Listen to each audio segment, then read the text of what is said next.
at that. The reason I would have liked to see it in the mid lane is because you can pick a more mobile AD carry at least, and what Elements did right now is they have two immobile threats. They have the Kog'Maw in the bottom lane and the Victor in the mid lane. Both are very susceptible to getting on the hunted down by the Maokai with a Black Shield that you can't stop. Alistair can't stop a Maokai that has Black Shield on top of him, and they can lock down one carry and immediately blow it up. It will be absolutely crucial for the Hecarim on GIA to disrupt the backline enough to stop that follow-up damage if Giants are allowed to group, however.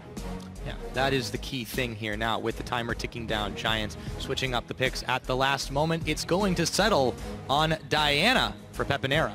Yeah, and a subtlety we've actually missed is that last week people were picking Kog'Maw into Victor because later in the game he actually outranges him pretty hard. So Elements removed that part of the equation, and now Pepinero has to dig deep for a champion we haven't seen that often. I don't think we've seen it in the European LCS so far.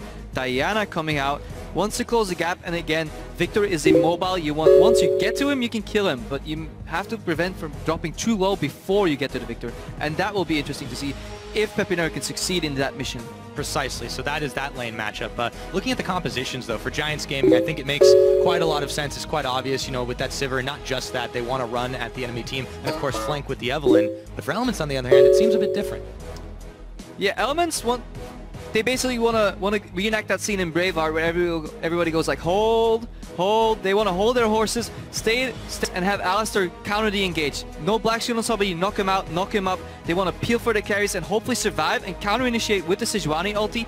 But they have to be careful because there's a lot of all-in wombo combo potential coming in, or assassins rather than more than wombo coming in from Giants, because they can send in the Diana from one side, they can send in Black Shield and Maokai, Evelynn can flank, and Sivir, she can peel for her own in the backline with added mobility, with Spell Shield, and she can survive. Yes, indeed. We'll have to see how they do play it out. It'll be a little difficult to hold your horses when you got a Hecarim on your side, but we'll see, Crepo. Now, why don't you guys share with us what you think is going to happen this time around? Go ahead and hit us up at LL Esports is your destination. Hashtag ELWin or GIA win. We're getting ready to kick off week number 2 here in Europe, and here we go onto the Rift with Elements and Giants.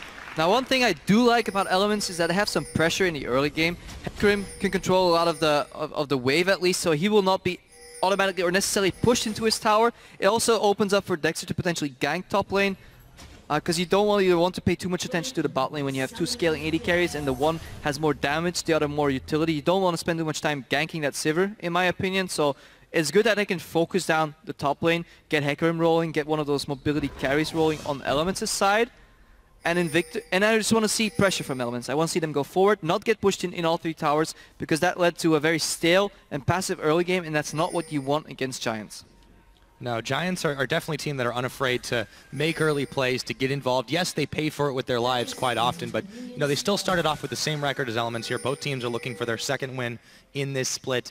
And you know, as it gets very, very important, the further you go, you still don't want to give anything up very early. Interesting mirror on the bot lane. Both teams ward or leave their left side open, and they go for the 2-man bot, and an immediate ward kill from Elements, and they're officially in the CS lead. They're on the board there. Frederick throws down a ward on his side. We'll see if they attempt a lane swap around. It's a little bit late for that, I think, so doesn't look like that's going to happen. Pretty standard looking lanes right here. Hecarim starting off with a camp, Maokai starting off with a camp. Wonder if Whirlip's going to donate that those 3 Raptors to Pepinero. He looks like he's hovering. Either he's going to help or steal. Let's see which one it is for Giants.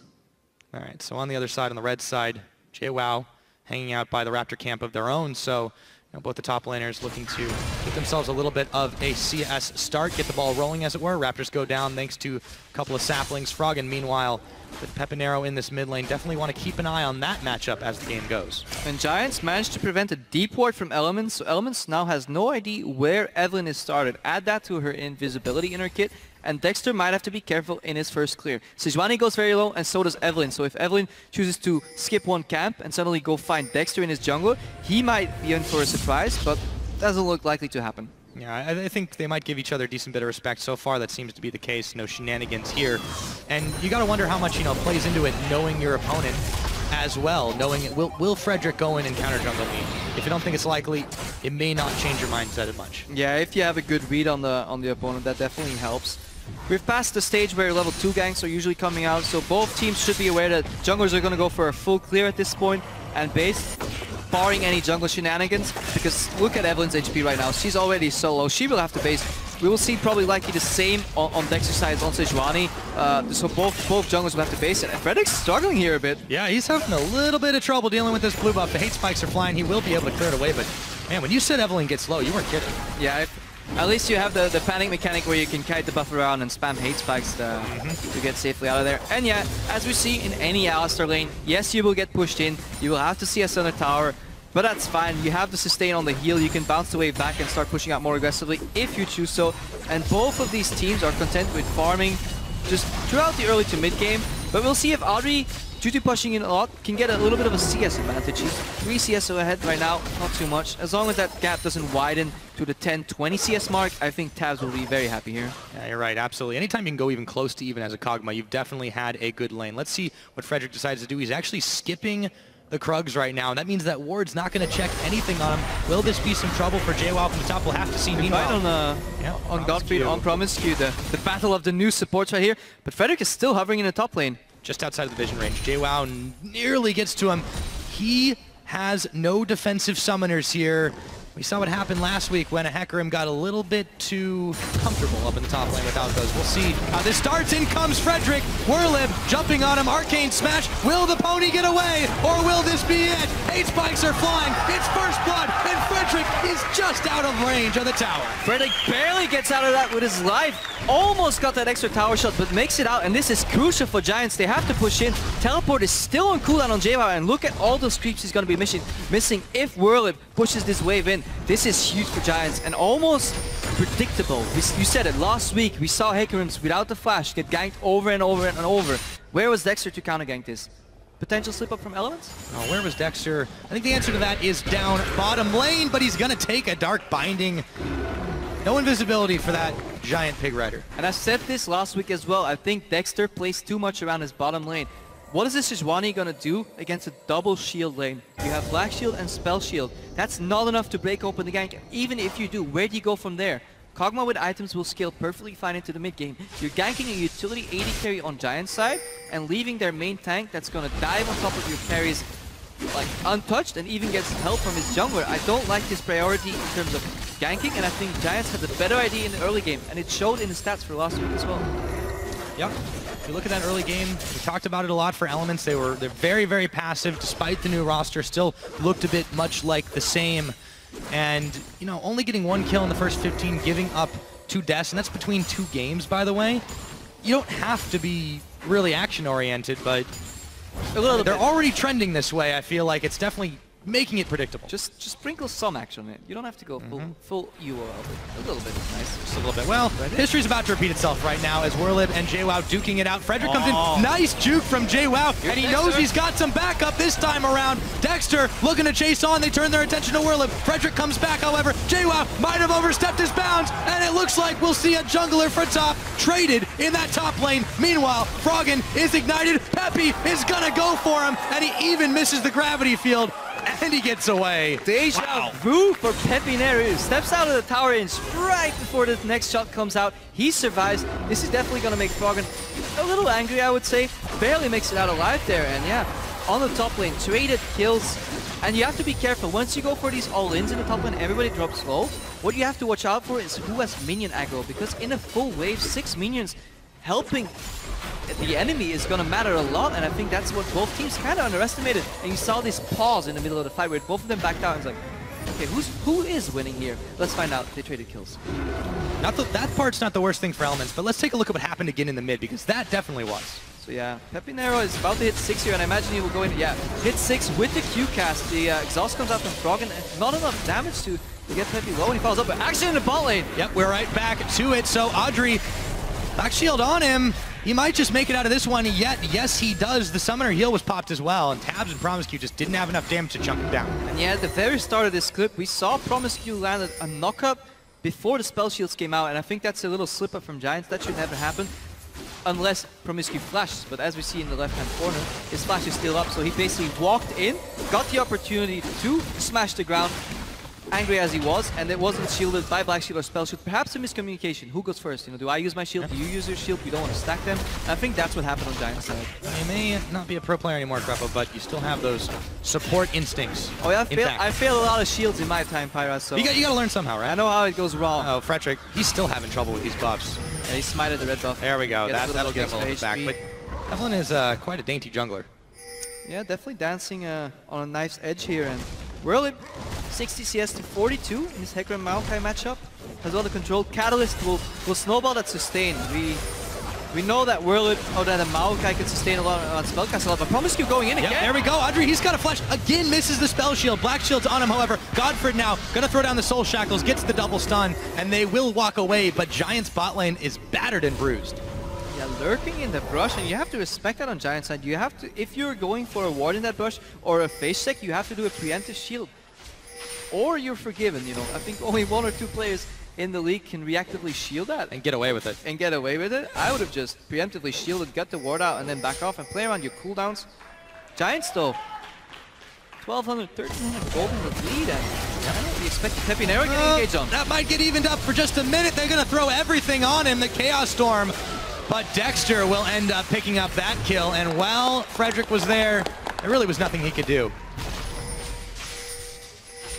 Yeah, good kill by Elements, and I like this. Play around your soul lanes, Dexter, not your bottom lane. This game, you're allowed to play around your bottom lane, but I don't think in this composition, because you have these immobile carries, and they work so well, because generally what carries lack in mobility, they add in damage or crowd control, and that works really well with your jungler. Exactly, and Element's bot lane isn't the one that's really having any trouble. It really was the 2 solo lanes to start things off. And speaking of trouble, now Whirlip has found JWoww. Can he get out of there? Yes, he can. But he's gonna think twice about running straight into the tree again. Yeah, chunking out the Maokai, or chunking out the Hecarim rather, as Maokai in the top lane. Still throwing out. JWoww forced to build defensive already with the Bomby Cinder as well. Dexter now is showing up, but I think he's a little late to the party. Should have done it earlier. Yeah, and this came up for a roam too, and that really, actually he helped out with the, he's helping out with the Grump, but I think that's just buying a little time here. And this is only going to get worse, and I think Elements, back at the start of the game, they need to identify who they need to snowball and play around that and adjust the jungle paths. And you have an active side of the map and a passive side of the map. And Alistar, Kog'Maw are fine playing passive, but JWoww, he can't play passive because he's a melee ranged force. You know, he will lead farm, and if he doesn't get fed, then he can't start diving those backlines later in the fights. So I think this will manifest a little bit in the late game, preventing JWoww from assassinating the backline later. Yeah, they're hoping for that to play out that particular way. But on the side of Elements, though, you take a look at what they were able to do last week, and you know, in their win versus Gambit, it really wasn't until about 20, 22, 23 minutes that the game started turning in their favor, and they were able to snowball it after that. Versus Unicorns, they actually gave up their advantage around the same time. So I'm curious to see when we hit that time in this game, what it looks like at this point. Because right now, Giants, they're holding the lead. It's not huge. There's no dragons in play just yet. It's really been all about the lanes. But Elements still seem content to drag this one out. Let's see what Dexter does down bottom, though. It's a waiting game. Yeah, On the Hunt is live, Black Shield is live, Spell Shield is no longer live because it just got caught by the poke. Provided Godfrey doesn't flash in for an ulti. Right now, Dexter is what they call in counter gank position. If the enemy aggresses on you, yes, you can act, but you can't act first. So that's a bit of a problem if you're lurking here. And Giants bot lane respects that. They don't want to make an aggressive move and get punished for it, so they're fine playing passive. Really using the opportunity to roam a little bit since he pushed in his lane first. Yep. It's not too bad to face check on a big tank like Maokai. Also not bad when you have saplings available to you. He's going to throw down a ward just to make sure that Giants have the vision in their favor. This does allow a little bit of time for JWoww to get some free farm, but he's still down 16 to Whirlip, and that's about to widen a little bit more. So JWoww is definitely a bit behind on the horse. Yeah, catching up slowly though. The gold gap, 700 gold roughly right now. And let's take a look at these compositions again. What we do know for Giants is that they're all very short range, so sieging later for them will become a problem. Usually Giants take a lot of towers early, but we don't see that this game. Dexter showing up mid again. Yep, doesn't have enough gap close to get within range of Pepinero, just narrowly avoiding the Northern Flare, the flail there. But you take a look at the way the fans think at least this game's going to go. That's a big favor for Giants. And speaking of, Peppy's gone in, but he's going to eat the Glacial Prison, and he might be regretting that decision as the Death Laser comes out. Teleport now. Froggen and Dexter on retreat as Frederick is running down the line. Whirlip follows him all the way to tower range, and Froggen is bottom lane. Peppy picks him up. Dexter burning away. Will he fall afterwards? Frederick helps it out, and it ends up being a double for Peppy. Meanwhile, though, down goes Whirlip. The fight is going all sorts of crazy as Peppy is able to make his escape, but Godfred and Frederick might need a bit more backup here. And down goes Promiscu. Pepinero's back in the picture. JWoww isolated as there's no one left alive. This fight is going 100% Giants. Goodbye, and Frederick gets a kill. Elements get baited left, right, and center by the Giants. A little greedy on Promiscu's ulti. Unbreakable Will as well drops within the duration, and that should never happen to an Alistar. Beautiful execution here. And that flash, I can't stress that enough. That flash from Whirlybee, he faked out as if he was going for Dexter, but then closed the flash on Froggen. Both champions used their flash defensively and enough follow-up damage. Because Whirlybee was ahead, he could tank that tower for so long. And Giants playing beautifully on the back of that one.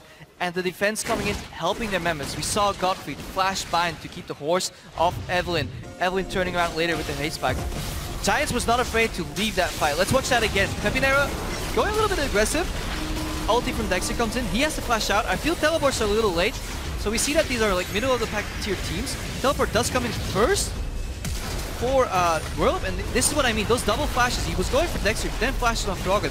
Both of them aren't sure who they're going on, so they both flash defensively. Dexter gets hunted down. Yes, Whirlybee drops, but watch Promiscu's HP right now, later in the fight, because he gets taken out by Godfrey. This is the flash bind that I was talking about. Saves Pepinero, double ulti from Godfred, he walks over, and Promiscu drops while he's still in Unbreakable Will, and that should never happen. JWoww by now, he's out of mana. Not much is going to happen here. Cool cheeky bind, and Pepinero cleans up.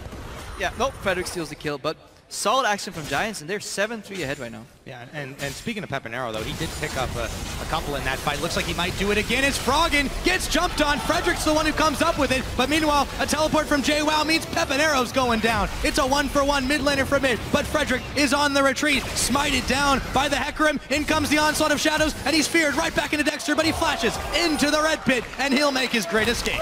Giants, Giants, Giants. If you just win a fight with teleport advantage, you have to know that eventually the opposing team will have their teleport up. Yes, aggression is fine. Yes, killing Froggen is fine. But be careful. You don't want to give JWoww a free pass back into this game by allowing him to capitalize on a kill with a teleport. Dangerous, maybe overzealous from Giants, but gold lead. 3,000 gold ahead, and that's becoming quite big, Pyra. Yeah, and by the way, that's with one tower taken. That's by Giants. Obviously, the Dragon hasn't really been a factor in this game. They're not playing League of Legends anymore. They're playing Team Deathmatch. Team Deathmatch, but you said it, only one tower, and I've stressed this before. Giants, their lineup is very short range. If Sivir is your main sieging potential, you will have a problem closing in the Victor wave clear. Combine that with Kog'Maw, they only need to cast one spell each, and the wave simply vanishes and disappears. So the reaction to that is usually split pushing. If you're facing an insurmountable amount of wave clear, you want to split push. You don't want to split push with a Sivir comp now, do you? Unless you want to push in the lane somewhere collapse. So there's a bit of a mismatch later in the game. So Giants will need a significant gold lead so they can actually dive or maybe outmaneuver elements on the map. But straight up sieging 5v5, they will still have issues regardless of how big the gold lead is. So Elements, they're able to secure tower on their own, and a little bit of help from the minions there, but now Giants, they're in position to look at this Dragon. So is Elements, though. This could be our first real full-featured fight. It's just been a series of catches so far. Audrey getting dangerously close, but Dexter and Froggen lying in wait. Yeah, no dragons have gone down yet in this game. 0 objectives. I think 1 tower on each side and just a bloodbath, as you said. And it's kind of what we expected from Giants coming out of the door. But now they're 4-8. Oh, Froggen is stunned for a second. Do they want to jump on him? On the Hunt was popped. They proc the Dragon here, though, Crepo.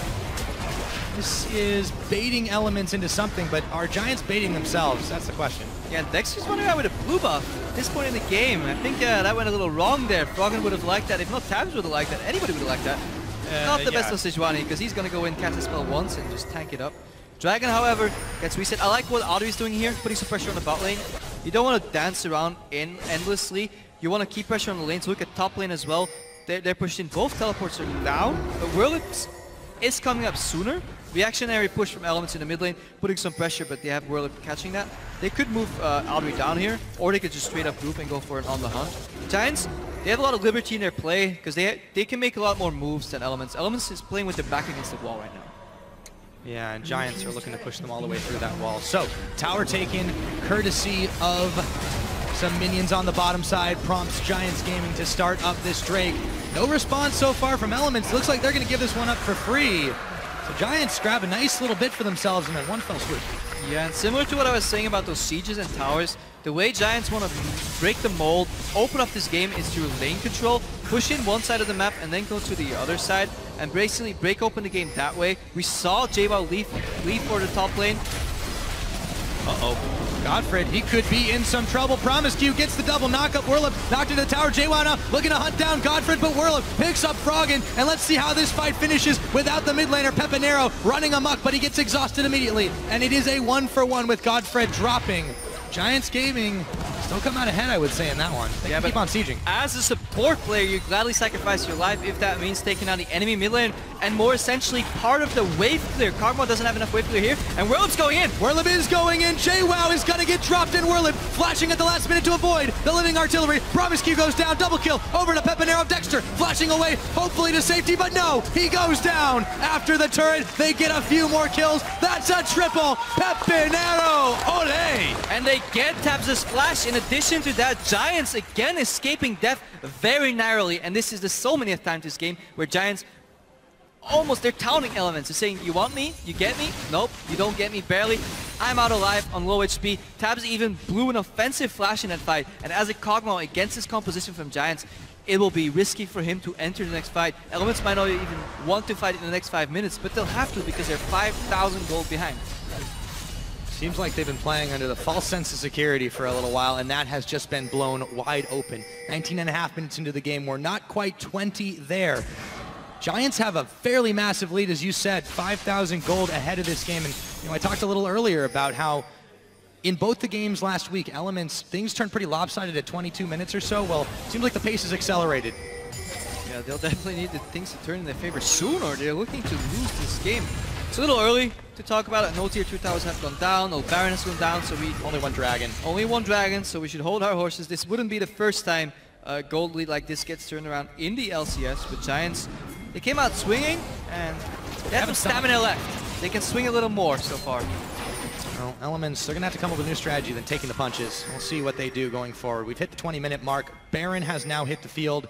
Giants are very strong. I don't know if they're strong enough to try and brazenly take that just yet, so we'll see what they do. So I've been watching these two new youngsters on the field, SIêU on Alistar and Godfred on Morgana. Godfred feeling a little more comfortable, landing a lot more bindings than he did last week, and SIêU, I feel he's popping his Unbreakable Will too late. This is 2 times in a row where I've seen him die within the duration of Unbreakable Will, and why Alistar was such a good meta pick right now is because popping Unbreakable Will usually meant you will not die in the next 5 to 7 seconds unless you're tanking more than 3 members at once in the mid game. So dying twice in that duration means you're doing something wrong. Blue buff contest though. Yep, speaking of blue buff troubles, JWoww was able to secure that back up and he will make his escape. That was a costly blue buff to take back. Yeah, but he gets it. It's not about the blue buff. It's about the message. Stay out of my jungle. You're not getting blue buff? Stay out of my jungle, Giants. This is mine. All mine. I'm a smite Hecarim. But he uses ulti, as you said, quite constantly. Let's see if Giants can capitalize on this, or if they're a little flabbergasted by just what happened exactly.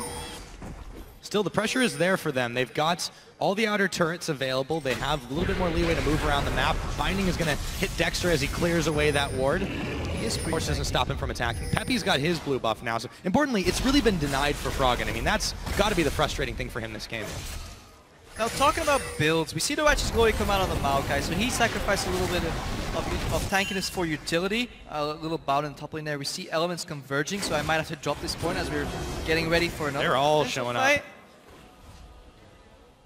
All right. I guess not. Guess not. Okay. Give you my point. Great. Fantastic. Thank you, Elements. So Aegis and Giants build on the side of Dexter. I like that. I like that we're seeing early Aegis's build in these team comps, because if there's so much fighting, the value of that aura goes up, especially since people are grouping a lot. However, Giants looking for a bit of a rotation, but they get forced out again, and this is what I said earlier. The wave clear from Elements is definitely keeping them in this game. And to reiterate on that point, I would have liked to see an Aegis potentially on Evelyn, for example, since Godfred's going for his standard Mikhail's build. He seems to like building that item in every situation. Last week he built it, I think it was nerves or something, because it was totally not ideal. This time I can see it.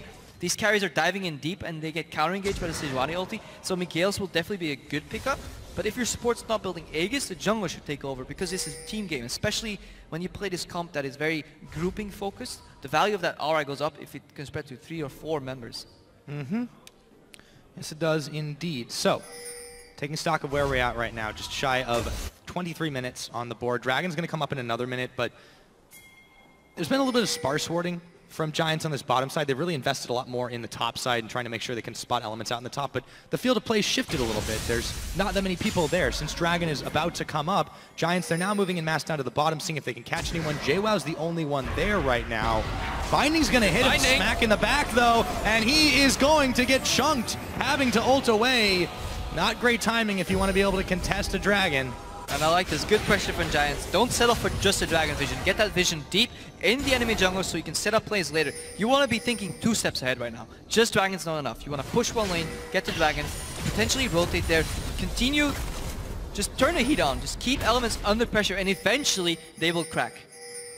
Well, hoping to expose a few more cracks in that element's armor. Dragon hits the board. Giants in position. They're not quite starting it yet, waiting until they're safely nice and grouped. There's no smite here, though. Frederick's actually a little bit late to the party, but it looks like he's not even needed. Elements, they're not even going to try to contest this. Elements has no way of finding out whether Evelyn's there, so they just assume the worst that she is. There's no Hecarim ulti on JWoww because he just had to use it defensively. There's no way in hell Elements is going to contest this Dragon, and they have no cross-map potential. They can't go for Baron, they can't go for top tower, so it's good that they're already moving Frederick around as a mobile vision station, so to say. Get an idea of where Elements is, because if you know where they are, you know where they are not, and then you can move into that area. Keep the map open, Giants. Yeah, just like that. He's like an old pink ward. He can't be seen. Can't be seen, but he gives you vision. Eventually they'll find him though, and then they'll kill him for the juicy gold. Peppy is, he's worth quite a lot of juicy gold himself. He goes up top to clear out the mini wave. Giants did a great job defending their turrets this game. Only lost the mid one, and that was to minions. Now, Elements trying to flex their muscles, but I don't think Giants are afraid. So yeah, there's 2 ways to approach this game at this point. One is putting Pepinero on split push duty top and hover around the Baron area and completely forgetting about bot lane. Not too big of a fan, it's a little early. I would rather see Pepinero go bottom or send Whirlip to bottom with his teleport, Peppy top, keep the map open, not go for the Baron, but just keep rotating around these tier 2 towers, and once one of them or 2 of them drop, then you can start pushing in the lanes, disappear, go back into the dark area, and look for the Baron. Meanwhile, you pick up the buffs in the enemy jungle. Exactly. Keep the pressure on, try to expose the cracks, as you said. Also, taking a few buffs away certainly doesn't hurt. Now, JWoww extended a little far up. He's still on Hecarim, but remember, we said it before, he doesn't have any defensive summoners. Now, cover's blown as the teleport comes in from Whirlib, but he might be cut off. Gonna ult into the Dragon Pit. They still catch him on the binding, and now they're looking to close the net. Frederick will find him. Promiscue and Froggen are there, however, and JWoww gallops to freedom. Well, it looks nice. I think this was a poor investment of resources. Why would you use your teleport down to the bot lane to get a pick? What do you do if you get that pick? Absolutely nothing is the answer. Killing JWoww is not going to win you the game. He still has teleport. He'll spawn in about 30 seconds. If you go for Baron, he'll be there in time. Look, you're losing your top tower, Giants. Now they're pretty much forced to dive. Their play is becoming predictable at this point, and when Giants become predictable, teams punish them. Looking to do that right now. They lost a tower on the top, and Giants are unable to push on the bottom side.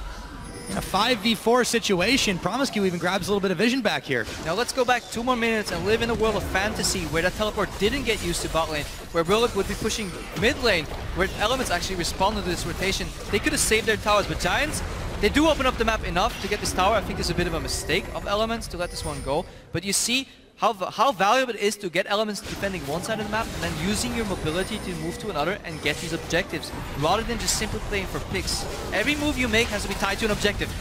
Every move you make. Pepinero tries to secure that blue buff. Dexter was the one who smited away, but he took a lot of damage in his health bar for that one. It has been a big fight over this game. Froggen, where did his health bar go? Promiscue now on the run. They've got him locked up. Meanwhile, Whirlip and Frederick are jumping in to an injured Element. There's the Chaos Storm. Godfred is the only one locked up by the Glacial Prison, and Pepinero is gonna carve himself up some beef. JWoww and Tabs are the only Elements members remaining, and that is gonna be Barrett. And what a big tree Whirlip is in this fight. We saw the early game. He snowballed that 1v1 against JWoww on Hecarim, and look how tanky he got. And this is what we said, he will dive on your backline. Frederick flashed over too. They dove 2v4 against Elements with a Sejuani ult, and they got out alive, and it looks like they're trying to pick up the Baron right now. Barring him miraculously. 360 no scope from Tabs, this one's going down. Yep. I don't think he's even going to try to take the shot. Down it goes, secured by Audrey. Giants Gaming now. We'll talk about them in a minute. Let's see this fight. So you asked me, where did Froggen's health bar go? That's where it went. He has to flash out. Promised you good unbreakable will right here. The bottom of your screen, they're diving 2v4, and watch how their health bars dissipate. Fredrik flashes out defensively, actually did not go in like I said earlier, but watch Whirlybee tank this. It's incredible. You should never... Big tree. Don't let that happen, Elements. Next game you do this, please gank your top lane. Not the only time when his bark's worse than his bite, but they both sting. They both sting indeed, and he's tanky, does a lot of damage, and this is why Maokai was in that list of champions that was picked so often, because you can pick him early, not give away much information, and he will fit in pretty much any composition, and worst case you have an extra tank. I like well, you know, tanks. And it's nice to see the evolution a little bit, in comfort at least, from Whirlib, because last split, it was pretty much Jax or go home, and he tried a number of different things. They didn't quite work out for him. He just wasn't comfortable.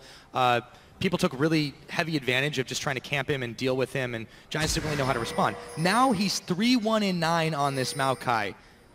He's becoming a top carry. Yeah, we see the Aegis picked up on Gottfried, and it's because Giants are winning these fights without getting punished by crowd control. So they don't need necessarily that Mikhail's Crucible to get out of this crowd control. He's fine opting into an Aegis rather and get more just generic tankiness. Gottfried's fine, and I like that adaptation. He sees that his jungler doesn't have an Aegis. He sees that the value is higher than getting rid of 1 CC on Element's side. And good adaptation here. 8,000 gold in the lead. And to reiterate on your point, Whirlib's doing well.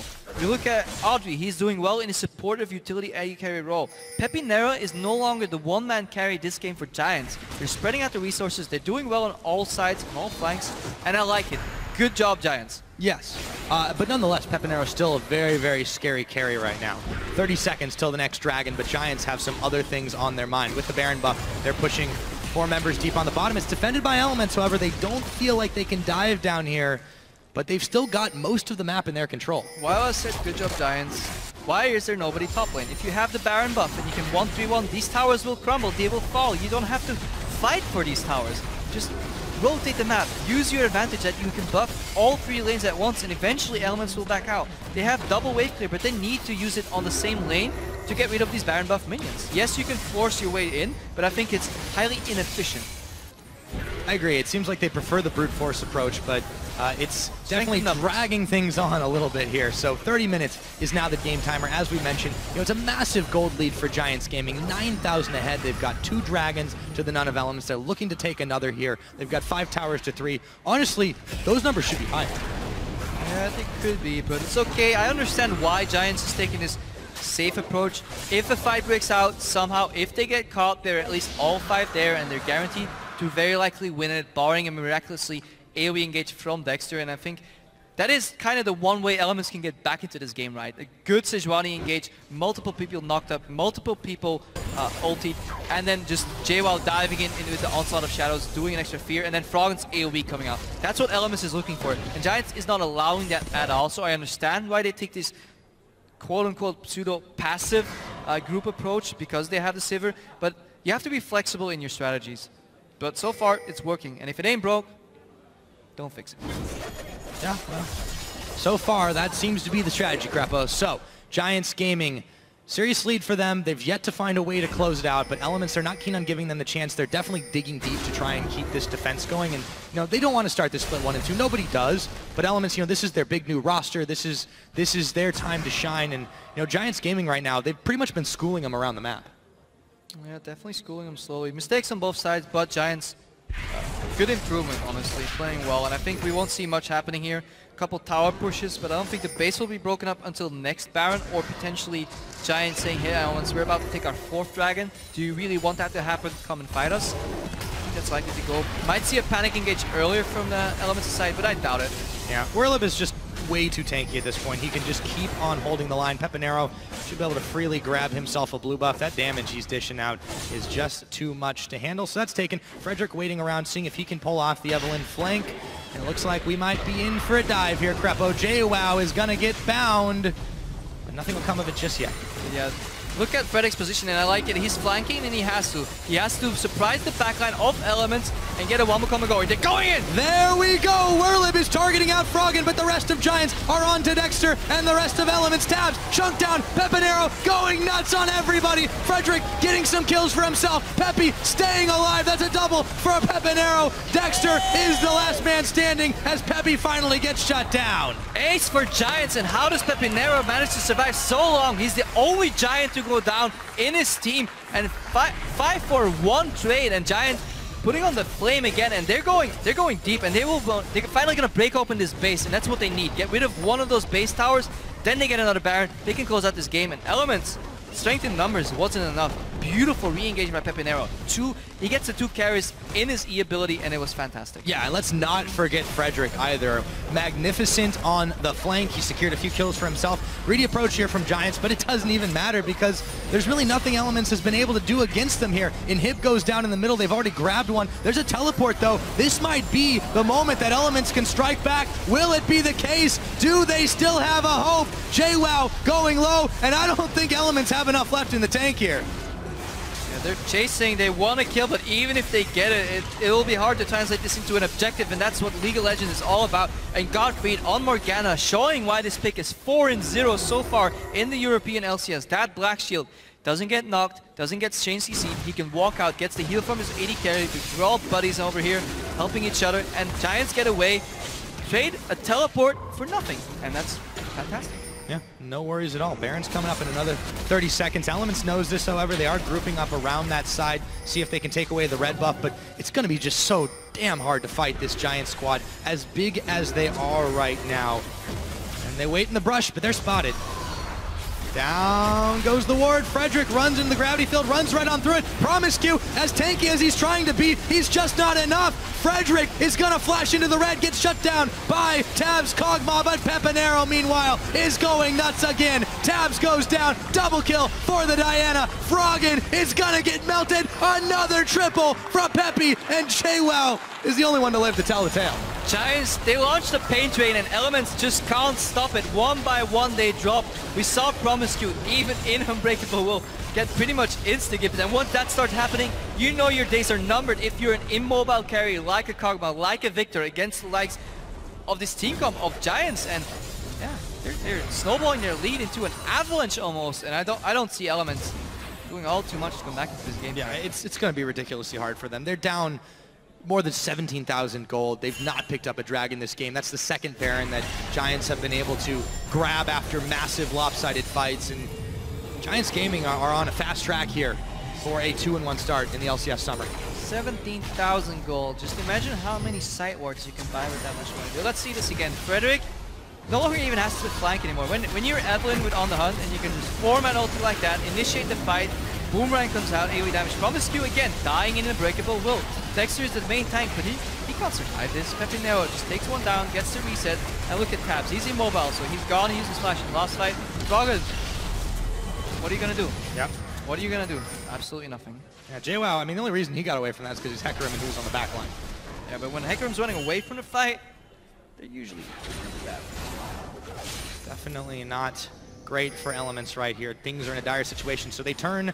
Desperate times call for desperate measures. We've got a Fnatic Death Brush here, but will it be enough? Pepinero is going to check right into it. They will shut him down, but will they be able to follow up? Dexter's getting chunked out now by Audrey, and Godfred is on the hunt, is popped. They're chasing through with the ricochet. Audrey comes up with the pick. Promiscu now focused out. He gets the headbutt, tries to tank the line, but he's not going anywhere as he gets taken down by Whirlib. 2 for 1 after the catch. And the irony in that play, that was the exact same brush Pepinero was hiding in the second game of the spring split where Elements faced off against Giants, and he annihilated Froggen. Froggen, he said, I'm going to lose this game, but I want my revenge. I'm going to hide in the exact same brush and kill you, Pepinero. So you learn how it feels. Sadly enough, wasn't enough. Giants pop on the hunt, chase them down, and they're looking to close out this game, Pyra. Yeah, they are looking to close it out indeed. One Nexus turret going down. JWoww, desperate last charge into the Giant squad, but they don't seem to care. It barely tickles, taking him down. Froggen will fall again. They have lost Whirlib as well, but it just doesn't matter. Shutting down Tabs. A triple kill there for Audrey, though. Everything has gone Giants' way this game. They'll finish off the last Nexus turret just to finish the game. All they've got to do is bang on the Nexus, but Dexter and Promiscue are still haranguing in there. Make that just Dexter. He goes back to Fountain. The Nexus is bare, and that is gonna be GG. Giants are 2-1.